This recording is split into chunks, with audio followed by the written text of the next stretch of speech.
let me go ahead and start off this video by saying this. If you think you're ready for the Golden Age arc of Berserk, even if you know how this arc is going to end, I genuinely don't believe you'll be ready for it regardless.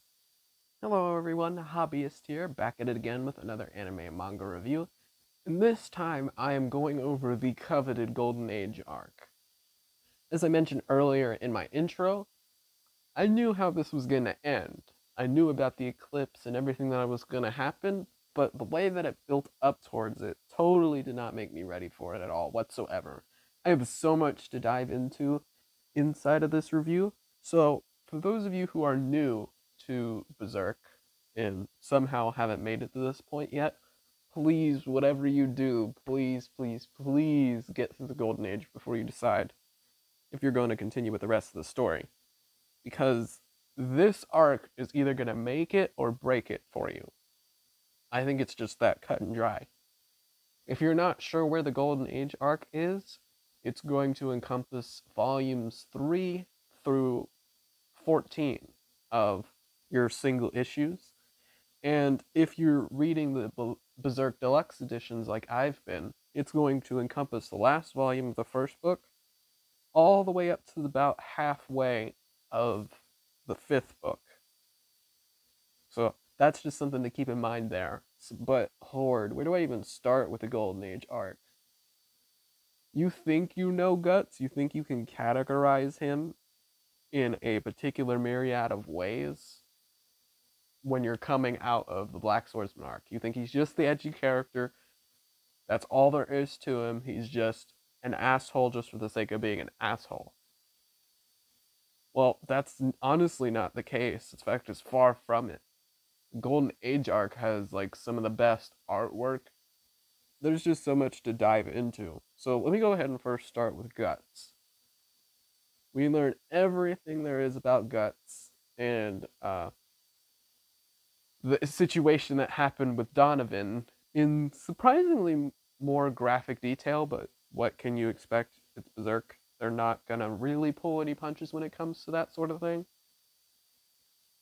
And then there's the whole drama with Gambino and blaming him for the adopted mother's death, and Guts meeting the Band of the Hawk. Now, I gotta be honest here, when it comes to the Band of the Hawk, ignoring like the 3 main characters of Guts, Griffith, and Casca, Judo's my boy. Well, Judo was just like, has a special place in my heart in comparison to the others. Like, Pippin was your soft, friendly giant.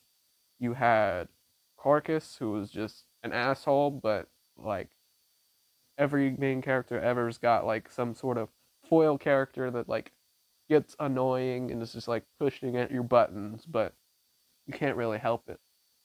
Rickard is just like this innocent, sweet boy. And just over time, when Guts doesn't think he has a place, he finally finds a place inside of the Band of the Hawk. And I fucking knew that Griffith was going to be the bad guy. In fact, if you're a Berserk fan and you've read the Golden Age arc, you know he's going to be the bad guy. You just know he is, because that's how he turns out. But you can't help but be attracted to this guy.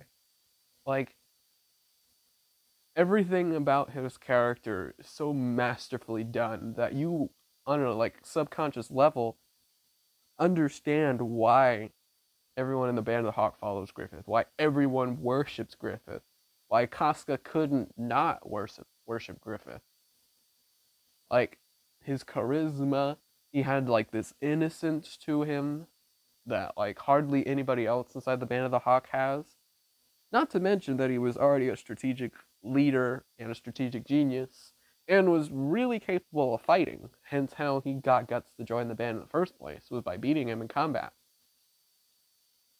And his whole ideology on dreams, and what it means to be a friend, and the importance of having a dream and fighting for a dream, is all incredible stuff. In fact, it shapes Guts into where all Guts knows how to do is go from battle to battle and work with his sword. But what purpose does that lead to them in the grand scheme of things? Well, because of Griffith, because of the bonds and the moments that Kim and Griffith have had, Guts is now questioning that for himself, to where he's trying to find, is there more to my life than aside from the mercenary life? Is there more to my life beyond the Band of the Hawks? Because everyone else supports Griffith's dream of wanting to own a castle. But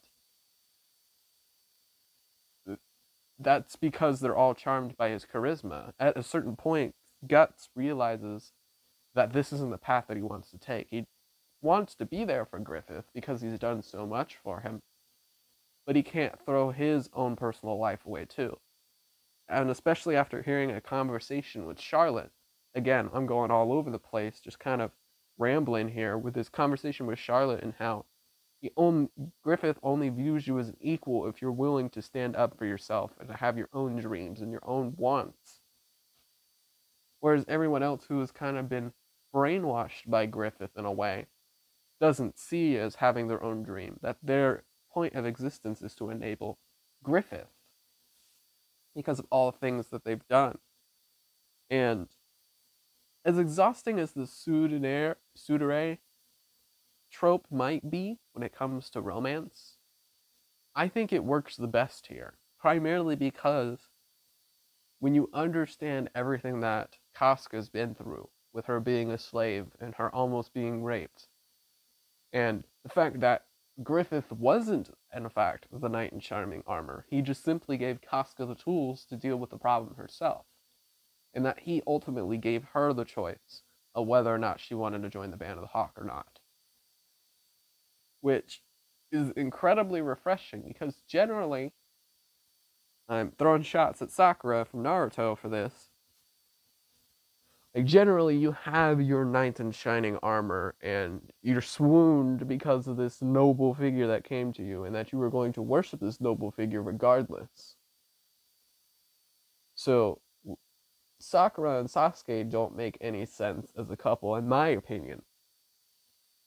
But when it comes to Casca's attachment with Griffith and her worshipping infatuation with Griffith, it makes a lot more sense. He no longer made her a slave. He didn't see her as just a woman who was incapable, especially since this is a fantasy time period to where, of course, during those day and ages, women were only allowed to be the mothers and all of that. They weren't seen as battles.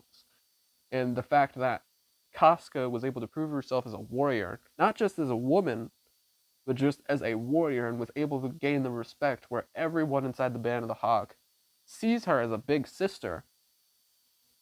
It's honestly just so well done. So well done. And then my most favorite chapter inside of the Golden Age, regardless. I mean, the Eclipse is the most iconic, but easily my favorite chapter, my most vulnerable chapter, is Wounds, if I'm being 100% honest. Wounds, to me, has the most beautiful and intimate and meticulously crafted sex scene inside of manga, inside of fiction, inside of any romance that I've ever seen. Because not only is it just the level, I'm not even a huge fan of romance like that. That's not my cup of tea. But I couldn't help that this was just such a big moment for Guts, apologizing to Gambino and dealing with the trauma that Donovan caused for him, and the fact that Casca still accepted Guts for who he was, despite his trauma, despite how much pain he might have initially been causing Casca. When they were sharing their moment together, to where that chapter just kind of stuck with me. There was this sense of, like, heaviness, but also this, like, purity at the same time. It's almost like, it's hard to describe. You have to, like, experience Wounds itself in its entirety of chapters to really kind of grasp just this levity and the weight that that scene holds. It's honestly too beautiful to call. I'm just speechless at that point. Then, my second favorite chapter, again, leaving the Eclipse out of this because the Eclipse is the most iconic part of the ending of the Golden Age arc. But Zodd's introduction, Nosferatu Zodd's introduction, I have never in my life been more terrified for Guts than when Zodd first appeared. Because his entrance in of itself was kind of badass. I mean, he killed a whole bunch of people. But then we get panels that contradict what Guts used to be from what we knew with context with just the Black Swordsman arc. We see Guts legitimately terrified for his life. Teeth chattering, his knees are shaking, he can barely think and move, especially when Zodd decides to pull out his apostle form. And just the way that the art conveys just the scales, how much larger Zodd is in comparison to Guts. And that's not even considering that at this point, we don't know a whole lot about Zodd, aside from he's an apostle, and that he's a part of the God Hand, especially as you're exploring the rest of the Golden Age arc. And then, of course, we meet Princess Charlotte, and Griffith's whole thing with trying to secure a castle, so it would make sense that the only way that he would secure a castle as a commoner would be to try to get into courtship with the princess, because if you marry a princess, you become a king, you own a castle. In seeing Griffith, everything that was great about Griffith, his charisma, his innocence, his, I'm straight, but his beauty, but all of that getting taken away from him to where he's this husk, and he's this former shell of himself, to where he can't even talk no more, he can't really walk anymore, he can't hold his sword, and the fact that it literally takes him trying to do something for himself to push past his handicaps to be the man who he was, but he still fails and he goes to the verge of dying, and the only thing he has left is the Crimson Balehead to trigger the Eclipse and to become Femto. I mean, at that point, I can't really blame him, but I still incredibly despise him for what he did to Casca.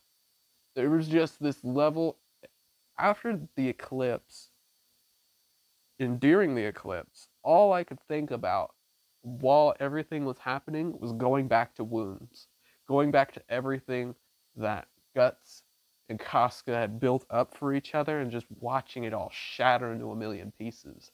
I was devastated at the end of the Eclipse. Like, at the time of me recording this video, it's been at least 2 or 3 weeks since I finished out the Golden Age arc. Like, I really had to take a mental break and just find a manga or watch something a lot more positive, because there was no way that I could force myself to keep trudging along the Golden Age arc, its resolution, and finally making my way into the Conviction arc. Like, there was just no way. I couldn't mentally do it. Like I said, I was so devastated. There was like this, like, tears that kept on falling to the point to where, like, I eventually, like, went numb. To where, like, there was this, like, energy that I could resonate with Guts with, that I could fully understand about the way that he is. And that's not even including things like the lore behind Skull Knight, and the fact that he was the king who helped build Midland in the first place. There's still, even on top of all of this amazing character progression that's going on with Guts, with Casca, with Griffith, we still have world building that is happening on top of that, with the history of Midland, the various kingdoms that are coming into place. Like, what in the world is Miura doing? It's so much, but it's so great. Like, you can't help but get immersed. And then on top of all of that, you have amazing 2-page spreads of battles where you could see all the various little details, iconic shots of the sky. Like, it's almost too much to just, I could almost go on for hours upon hours upon hours on end gushing about the Golden Age arc and just how great it really is. I could even go so far as to like create a very detailed analysis of everything that has happened in the Golden Age arc, and maybe the potential symbolisms and themes and messages that it has and how it carries over. But honestly, that would be too much with just this video in of itself. So if I've got a closing phrase to really say what really describes the Golden Age arc, I would say that the Golden Age arc of Berserk is a masterclass and a masterful tragedy. But other than that, thank you guys so much for watching, and I will see you guys in the next video. Before you go, make sure to hit that subscribe button as well, and keep checking out my other content as far as anime and manga goes. One final note, for all Berserk fans, this is an obvious given. Fuck Wild, and fuck the King of Midland.